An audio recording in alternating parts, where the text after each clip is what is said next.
Welcome to Author Life Podcast, where myself and guest authors share their stories, offer tips and advice, and share our writing, publishing, and marketing knowledge. I'm your host, Delcherie Gladden. I've got Emily Kimelman with me today, also from Bestselling Reads, and we're going to get to know her, and then we've got some fun topics to discuss, everything from traveling and using traveling in your books, how to increase your writing speed for those of us maybe who feel like we're kind of lagging behind on our writing speed and would like to be a little bit more productive with our time. And then we're also going to talk about writing in multiple genres at the same time. So before we jump into that, I am going to let Emily introduce herself, tell you all a little bit about her and her writing. So I will turn it over to you for a few minutes, Emily. Okay, thanks a lot. Thanks for having me today. My name, as you said, is Emily Kimelman, and I live in Hudson Valley with my husband and my dog. I write two series. One is the Sydney Rye Series, which is a vigilante crime mystery with a dash of romance. And it's about a strong female protagonist, Sydney Rye, and her canine best friend, Blue. It is recommended for 18 plus to enjoy some violence, don't mind dirty language, and are up for a dash of sex. It's a really fun series. The seventh book is on pre-order now, and it takes place all over the world, which is going to come up later in our travel discussions. It's the first book that I started writing was a Sydney Rye book, and she's a character who's been with me since I walked dogs on the Upper East Side of New York City during my college days. That's when she first came to me, and we've been hanging out ever since. And then my newer serial, which is the Kiss serial, is a paranormal urban fantasy. And it's kind of all the stuff that I love that doesn't fit into the Sydney Rye series. So I love reading paranormal books. I love vampire shifters, all that madness. And I love romance. And there's definitely more romance in the Kiss serial. And the main character of that is Darling Price. And she really came out of, like I said, the stuff I wanted to explore that didn't fit into Sydney Rye. So a lot of the stuff is the same. It's a strong female character, lots of, kicking ass and taking names, and but one is in a world that's recognizable, whereas the other is in a multi-dimensional world that takes no research, which is fun for me, and really lets me play with all sorts of things that I can't play with in Sydney Rye. And so that serial I'm still in the process of finishing up. I just finished the fifth installment, and the sixth is on the slate for next week to start writing that. So it'll be completely published by mid-July probably. And that's just the first season. I have multiple seasons planned, but I've had a blast writing that. And it's really helped me become faster. I think I learned a lot writing in the serial format, which is, like 20,000 word episodes, rather than novels, which, are 70 or 80,000 words. I think it really helped me understand some stuff about structure and speed that I hadn't even known I was missing until I started writing in that way. So that's about me. All right. Well, I was going to ask before I forget, the Sydney Rye series, is that completed then at 7 books when this one releases, or will you have more? No, I'll have more. Okay. I'm actually Shadow Harvest is the 7th book, and the end of it, there's a new twist that takes me into the 8th, and I just kind of realized what it was, I think like 2 days ago, and was so excited. I love it when that happens. I was like, and that's the 8th book. I'm ready to go. Well, nice. All right. Well, you have a busy summer ahead of you. Yeah. All right. Well, let's jump into the first topic. If you want to tackle travel for inspiration and how you use traveling in different places around the world as inspiration in your book. Sure. I think that's something that kind of comes from both directions, because one of the reasons I wanted to be a fiction writer was so that I could travel around the world and not have a set schedule or anyone telling me what to do. And I love reading and I love writing, so I thought, well, that seems like a good career. And so I grew up traveling with my family, and my husband actually proposed to me at JFK long-term parking long-term, get it? Oh. Right as we were about to head off on an adventure, and she proposed that, basically our marriage would be one of multiple adventures, and that we just travel and have fun together. And that's really been one of the main things that we do, and is very important to both of us, is exploring the world and seeing other cultures and being exposed to new things. I feel like it does so much for me. Yeah, because I feel like, let's say you spend a month in India. When you get back, your world looks different than it did when you left. And you can suddenly see all these things. Suddenly the supermarket is exotic. Whereas if you don't leave for that month, the supermarket becomes the now. So I think that travel keeps my brain working. It keeps it seeing things in a different way, which I think is important for a writer, to kind of tackle things at a different angle. And then obviously exotic locations is really fun to write about in your work. And so I've spent my last book that came out, Inviting Fire, took place in Costa Rica, and I spent 3 months living in Costa Rica while I was writing that book, which was awesome because I got to live in Costa Rica. And great book because there's all sorts of details in there and all sorts of texture to the place that I never would have gotten, never been able to write without that experience.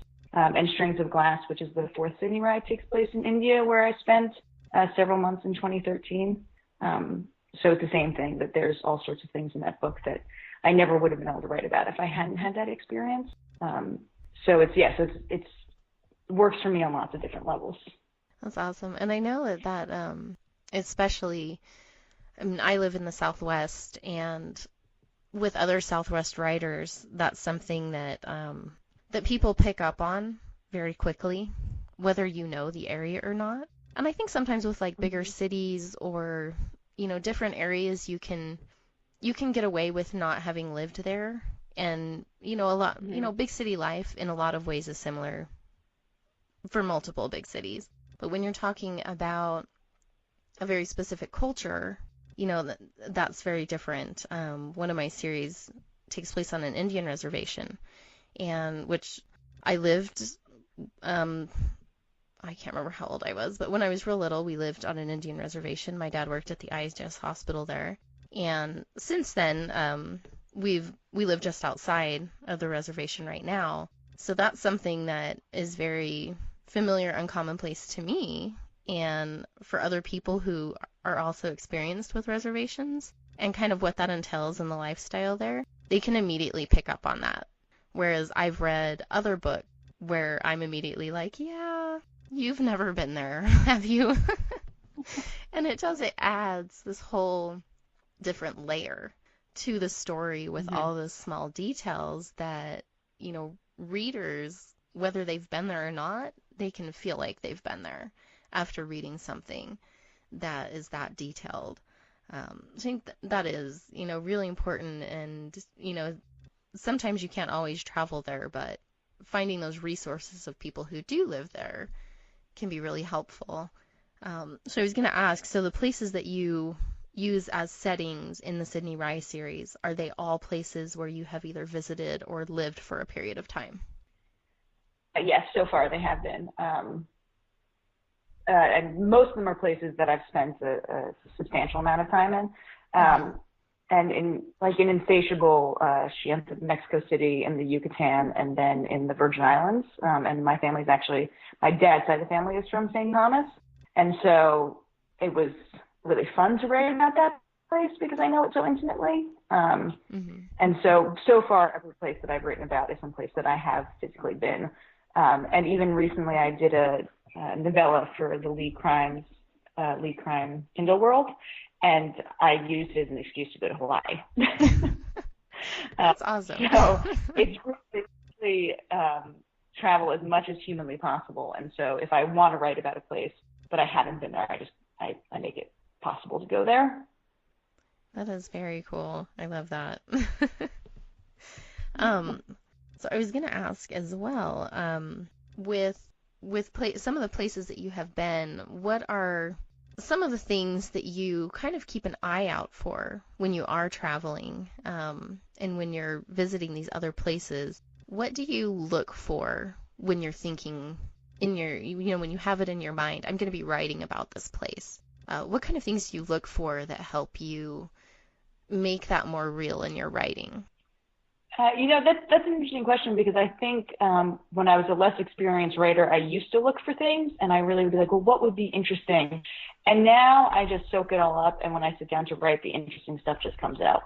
Um, so I really don't look for anything in particular. I just make sure that I'm being observant, that I'm being present to the moment that I'm in and the society that I'm in. And I just try and kind of soak up as much as possible. And often what comes out in my writing is stuff that I never would have known that's what was Hmm. going to be, you know, That's what's gonna stick in your of mind. yeah, and I mean, a lot of it is little stuff like, the roads in Costa Rica are terrible, and, you can know that, but until you've spent 3 months driving on them, Hmm. you don't understand how terrible they are and what that means in terms of transportation and everything else. And so, getting around Costa Rica became a big part of that book. And it wasn't something that when I was there, I was like, oh, well, this is definitely going to go in the book. It was Hmm. just something that came out of it naturally because that was my experience there. That it is funny, some of the things. My husband lived in Brazil for 2 years, and one of the things he remembers, as far as just like getting to and from places, were the cobblestone roads in some of the cities. And Mm. he was like, "Oh, they look really pretty. They're awful to walk on." 'Cause they're so uneven, and he's like, "I swear, like you're tripping and nearly spraining your ankle like every time you turn around." So it is kind of funny those things. And a few years when we visited New Orleans, and it just has stuck with me, and I swear I'm going to use it one day. As soon as we stepped out of the airport in New Orleans, my daughter, who was I think like 6 or 7 at the time, she wrinkles up her nose and she goes, "Ugh, why does this place smell like sweat and dirty socks?" And New Orleans in the summer does not smell real nice. So it's kind of those things that it's like just those little bits and pieces that you're like, oh, and it sticks in your head. And with people who come to New Mexico, places like Hatch and Deming, the entire town smells like green chili because that's the only crop they Wow. grow there. And I think it is kind of just, like you said, just absorbing it. And those Hmm. things do kind of come back to you later that, really help make a place real. Um, so that is very cool. Was there anything else? I don't want to jump to the next topic before you're ready. Anything else as far as advice for other writers who want to write about different locations? Yeah, I think that if you can't go to a place, that's totally understandable. One of the things when I was writing about Mexico City, I'd been there, I think it was 3 years earlier, so I had a real sense of the place, but there were details I couldn't remember. So I just watched a lot of YouTube videos of like that people had taken of like driving on the street and like walking Hmm. down the street. And the same thing with my latest book, parts of it take place in Shanghai, which I've been to. But I haven't been there in a long time. And so obviously it's changed since I was there. Hmm. And there's details you don't remember. So I spent days just watching YouTube videos of kind of like the most mundane stuff. And it's kind of amazing that you can get online all of these, all this footage of just like the stuff that's happening every day in these places that would Yeah. only be interested to a writer who's trying to describe walking down a street in Shanghai. But that's a good kind of substitute if you can't go to the place to be watching amateur video of it on YouTube. That is a great idea. And I know personally for myself, I'm working on one set in Georgia. And I mean, I haven't been to Georgia since I was a teenager. It was quite a while ago. And I have, friends on Facebook who live in Georgia. So I'm like, I'll post things and ask them. And I need a, I need a Mm-hmm. romantic date spot. Tell me where to go. What's the best date restaurant in the ATL? And I mean, and people are so awesome to help. And it's funny. I was just at Denver Comic Con and I actually ended up on a panel with Jim Butcher, who's like my hero. So I'm sure I was just smiling like a dork the entire time. But he had mentioned, I think somebody asked, like, do you ever make mistakes in your book that you don't catch until after it's published? And he's from Missouri, but he writes the Dresden Files set in Chicago. And he had mentioned that after one of the Dresden Files books was published, and he said, this was before I had enough money to travel to Chicago to actually see what it was like. he'd had a scene in one of the books where the main character, Harry Dresden, meets someone in the parking lot outside the baseball stadium. That baseball stadium was built before there were really cars, so there is no parking lot outside of the baseball stadium. So even though we do make mistakes here and there, like you said, online friends, videos, blogs, travel blogs, stuff like that, they're an excellent resource if you are not able to travel to the locations that you want to write about. But getting those details is key. I think so. I mean, I think that kind of parking lot thing is, I don't know if that's that big a deal. I think it would maybe annoy me if I was from Chicago. But finding out now, I'm like, whatever. Just imagine there's a parking lot there. Creative license, right? But I also think, yeah, totally. And I think you're totally right about reaching out to people on Facebook and stuff like that. I recently, for everybody, needed some details about what a garage would look like on a yacht. And so I just called up like a charter company that, you know, chartered yachts for $100,000 a week and spoke to someone for like a half hour about what the design would be and what it would look like. And she sent me pictures. And you call up and say you're an author, people just want to help you. I mean, it's really awesome. They are. How willing they are to be a creative process, and how they think it's fun. So yeah, and it doesn't have to be scary. I mean, I'd say that when I was younger, it would have scared me to make that phone call, but now I'm just like, let's call this lady. I want to talk to her about yacht garages. Yeah. I know I've made those calls too, and almost everybody I've ever gotten in contact with was always really happy to help, and they thought it was fun to be able to do that kind of thing. Totally. All right. So you had mentioned with your Kiss serial that it kind of taught you how to write faster, maybe be a little bit more productive with your writing so that you're able to get these shorter episodic serials out.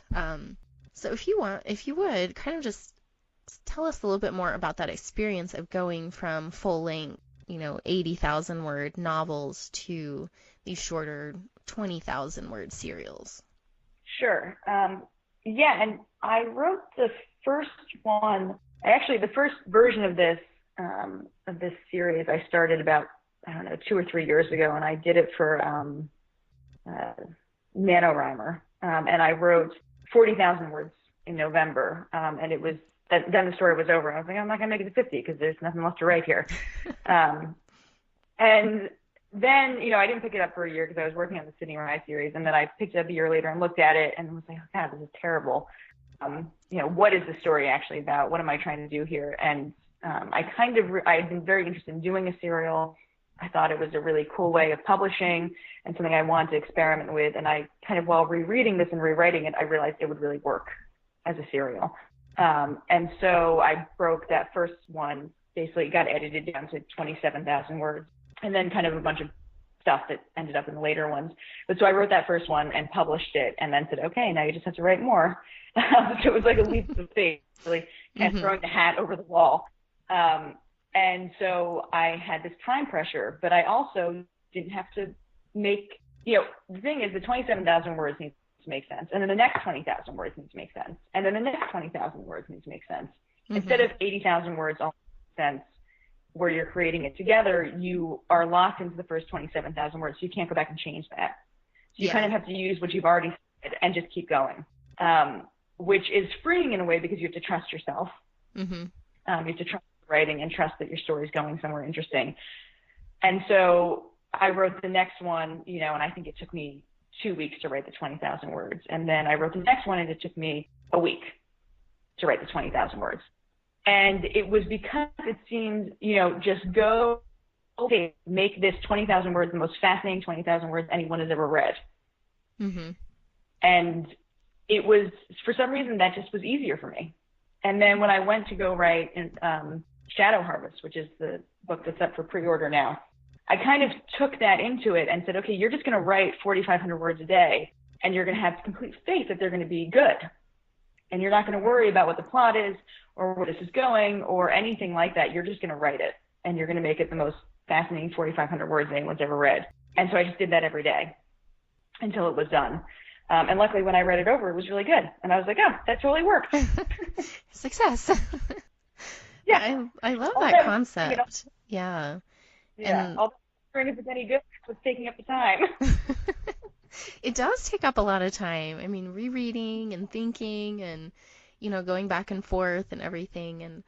And that's something that's kind of, I'm a really fast writer as well. I have two really close friends that live here with me in New Mexico, and they're always teasing me and poking fun at me. So they'll be like, "Oh, you just, focused for 2 weeks and you have another book." And they'll laugh at me. And my kids are in school right now, and I'm only working part-time, so I have a little bit more free time than I have in the past. But that's kind of the longer I've written, it's kind of the approach I have taken as far as chapters. For those that know me, I don't do well writing short. All of my books, even my YA books, are about 100,000 words long, and so I tend to be on the long side of writing. But I mean, I used to do the same thing, stressing about it. Is this okay? Did I get this character? Blah, blah, blah. And I think it was probably when I was writing the Destroyer trilogy where I finally was like, I just need to one chapter at a time. One chapter at a time. This one chapter has to be interesting. It needs a hook. Something needs to happen. And I get that taken care of, and then I can move on to the next chapter and do the same thing with the next chapter. And kind of like you're saying, like that has really helped me be more productive, to narrow down my focus rather than like, oh, but I've got to get all the way, to 80 or 100,000 words. And instead you're just focusing on, 3 to 5,000 words. That's your goal. You've got to make that one section interesting and fun and whatever, you're going toward.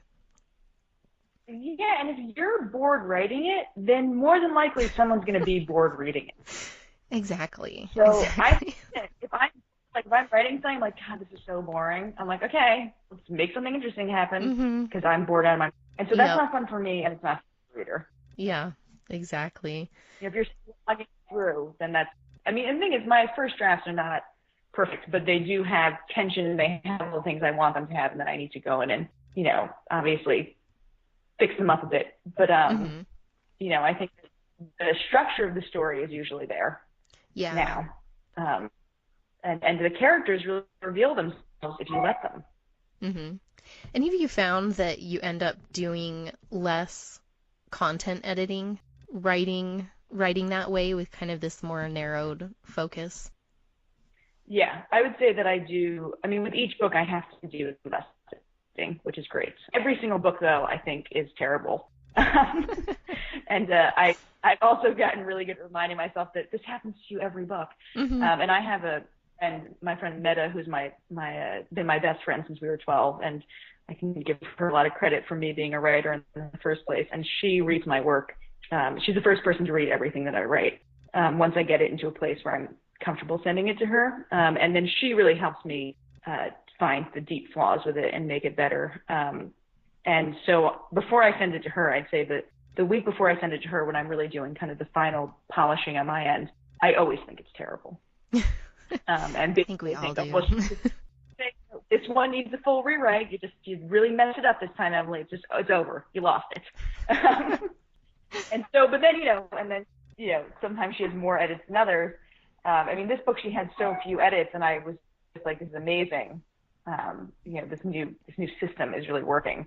And she was like, oh, pacing was great. Everything was great. There were like a couple small things. And part of the thing is that the tension was there the entire time, which often my books, when the first draft starts slow, and then she's like, you don't have any action for the first 100 pages. I have that problem too.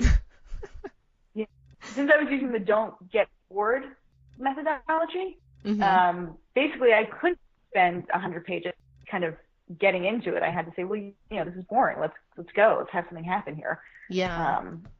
And so that really helped. The other thing that has really helped me get faster is I have a writing buddy, this author, Simon Jenner, and he actually lives in England, and we email each other every day with what our goals are. And then, keep each other updated throughout the course of the day. And longer stuff, I'm going to finish this draft by this date, and this is how I'm going to do it. And then we just kind of share with each other every day how we're doing.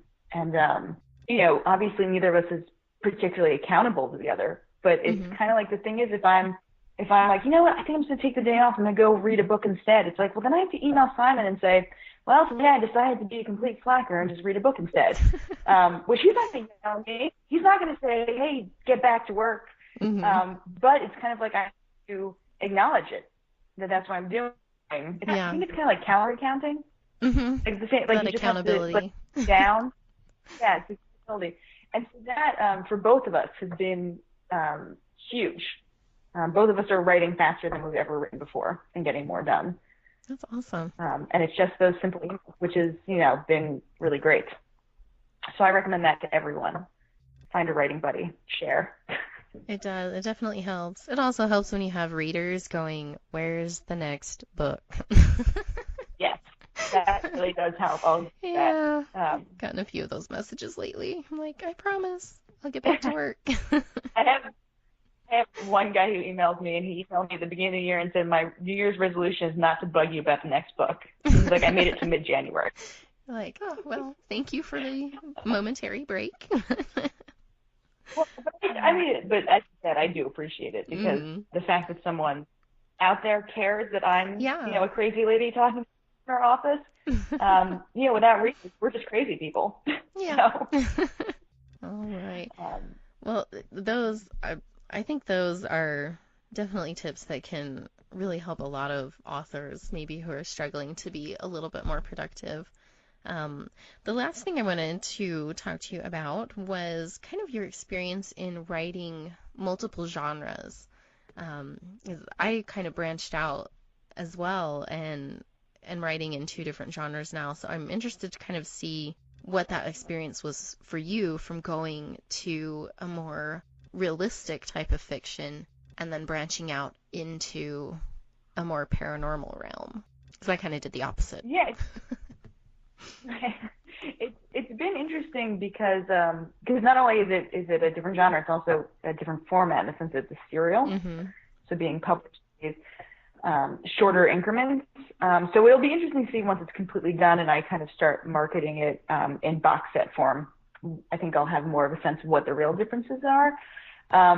But right now, it's like I feel like a complete newbie author who's published their first serial when it comes to the Kiss series. Mm-hmm. I'm not selling very many copies. I don't know any bloggers who do this genre. And I really haven't been putting that much into marketing at this point because it's not completed. Mm-hmm. But it's been, I have a friend she's a successful mystery author, and she branched out and created a romance line under a pen name. And we're having the same experience. We're both used to selling lots of books and having big launches, and we're established, and now we're both like complete newbie authors with no following. And it's like a real wake up call. Like, oh right, Mm-hmm. like I've the last years I've been I've done a lot to establish myself. But when you switch genres, it doesn't really your readers aren't going to follow you necessarily because people are really genre specific. Yeah. Most people are. I mean, I'm not. That's why I write in multiple genres because I read in multiple genres. And some of my readers have followed me. I mean, certainly my street team loves a lot of them love the new serial. And so voracious readers can follow to a degree, but in general, I would say that most of my readers have followed me as a new serial. And it's just an interesting experience to kind of start over again. And also kind of a chance to do again, like all the lessons I learned from Sydney Rye, I can now take into this new film. Yeah. And hopefully build a new audience. Yeah, I have to say I've had the same experience. And not that I've left YA paranormal. I'm still writing in that as well, but my contemporary romance series, I've had the same struggle. Like you said, like my street team reads it, and I've got some crossover where, I have readers who'll just read whatever I write. But moving from that group of teenagers and YA bloggers, and I think especially with young adult, because young adult readers tend to be, I think, even more exclusive than other genres. So that has been, and the same thing, like I don't have the blogger connections, I don't have the fan base in contemporary romance, so I'm sure my publisher is like, what the heck? These books aren't selling very well. I'm like, I'm sorry, I'm trying. But it is, it's definitely an interesting experience, kind of having to start over even after you're like, but wait, I'm established. This should be easier, but it's Right. not. I did all that already. I know. You're like, come on, help me out. But what would you um, say the biggest challenge is in writing each genre? um, that's interesting. The biggest challenge in writing each genre, I think the mystery genre, you have a really clear. Basically, you need a crime. That's the arc of the book, Hmm. and so it gives you kind of once you figure that out, you've got your plot in a sense. And then, I try and think of my books as more character driven. And usually when I start a book, I don't know what the crime is. And often I'll turn to my husband and be a third of the way into the book and say, I still don't know what the crime is. But my characters usually know, some clues in that first third, and then usually the crime shows up. And thank you very much, characters, for revealing it. And then really gives me, a path to follow, and I know where I'm going. I have to solve this crime or, solve this by the end of the book. Whereas paranormal, I don't have a crime. I have a zombie apocalypse to solve, which is a bigger problem than the average crime in multi-dimensional zombie apocalypse. But it's actually, but at the end of the day, what I've kind of realized is the same thing. What you have is a problem, and you need to solve it. And your characters are the most important thing, and listening to them is the most important thing. So I'd say, that's kind of similarities. The difference is that in my mystery series, I need to get stuff right. Example, the parking lot in Chicago, right? To make sure that that's really there. Whereas in my paranormal, I can make it all up. Every single thing about the world is made up. The topography can be whatever I want of the world. The cities can have any culture I want. People can look like whatever I want. And so that's one of the reasons I actually wanted to write in the genre. Is I wanted to, when I was writing Sydney Rye, kind of paranormal stuff would pop into my head, and I would be like, no, that doesn't fit, and I needed an out. And so that's where it came from in a sense, and so that's just been so fun to really not have to do any research in that sense. I have ended up having to do research just in terms of what other myths are about witches and things like that, so that, not that I necessarily need to use that in my books, but just so I know what else is out there. It's kind of important to me. So I have ended up doing some research, and also research about like multiple dimensions and kind of the different theories about that. I've done some research as well. Not that I've necessarily stuck to the science, but I feel like it informs. It gives you a better ground to work from. Exactly. It's funny. What about for you? Yeah, I kind of did the opposite. I mean, I started out in paranormal, urban fantasy, dystopian. I kind of have a variety of super specific categories under the YA umbrella. And I went from having this, wide creative license to take a lot of mythology and cultural elements and kind of twist them to what I needed from the story. Going from that, where I have a lot of freedom in developing my plot and characters and everything, to contemporary romance, where there's nothing supernatural. Like you said, the world needs to be more realistic to what it is. I write based in Chicago, in my Date Shark series. And so having to research things about Chicago and parking lots and good things like that, parks that are safe to run in. And I think one of the biggest challenges for me in going from paranormal to more realistic fiction is that I didn't have these external problems to use to keep the story interesting, where it's like, magic or guardians or what have you, they're out causing problems again. Like, all of the conflict had to be focused on the characters and emotional or situational or everything like that. I couldn't take an easy way out and bring in some, crazy thing going on to stir things up and keep it interesting. So yeah, it's been interesting, kind of just the different challenges you face in each genre, trying to keep things interesting and keep your characters doing stuff readers care about. Yeah, totally. All right. Well, I think we're getting close to the end. Emily, you have a clip from one of your audiobooks that you wanted to play. So go ahead and tell us what the clip is from, and then I'll go ahead and be quiet for a few minutes so you can play that. Okay, great. It's the opening of the first Sydney Rye book, which is Unleashed, and my narrator's name is Sonia Field. Here we go. My dog once took a bullet that was intended for me, a bullet that ripped through his chest, narrowly missing his heart, and exited through his shoulder blade, effectively shattering it. This left him unconscious on the floor of my home. Amazingly, this bullet did not kill him. 10 years ago, I adopted Blue as a present to myself after I broke up with my boyfriend one hot, early summer night with the windows open and the neighborhood listening. The next morning, I went straight to the Pound in Bushwick, Brooklyn. Articles on buying your first dog tell you never to buy a dog on impulse. They want you to be prepared for this new member of your family, to understand the responsibilities and challenges of owning a dog. Going to the Pound because you need something in your life that's worth holding on to is rarely, if ever, mentioned. I asked the man at the Pound to show me the biggest dogs they had. He showed me some 7-week-old Rottweiler German Shepherd puppies that he said would grow to be quite large. Then he showed me a 6-month-old Shepherd that would get pretty big. Then he showed me Blue, the largest dog they had. The man called him a collie mix, and he was stuffed into the biggest cage they had, but he didn't fit.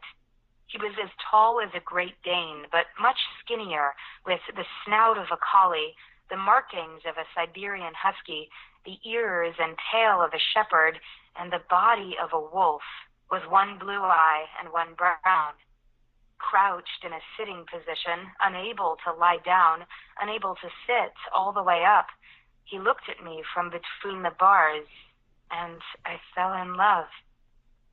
He's still underweight, the man in the blue scrubs told me as we looked at Blue. I'll tell you, lady, he's pretty, but he's skittish. He sheds, and I mean sheds. I don't think you want this dog. But I knew I wanted him. I knew I had to have him. He was the most beautiful thing I had ever seen.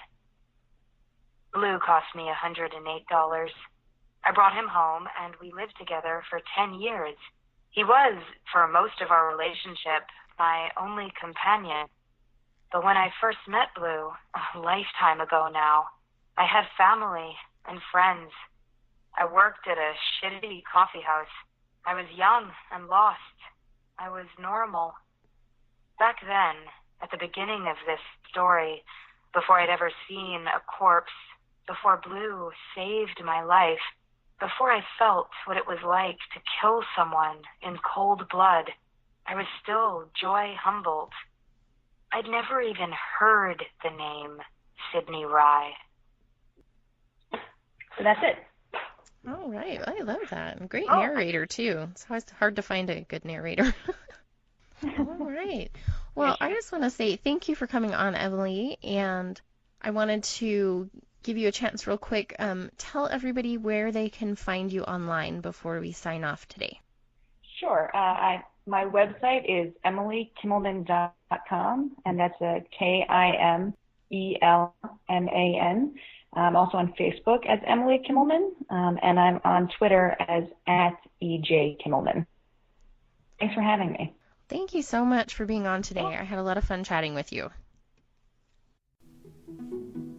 Thanks again for listening to Author Life Podcast.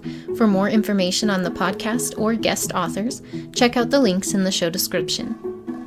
If there's a topic you'd like to learn more about, find me online and send me suggestions anytime.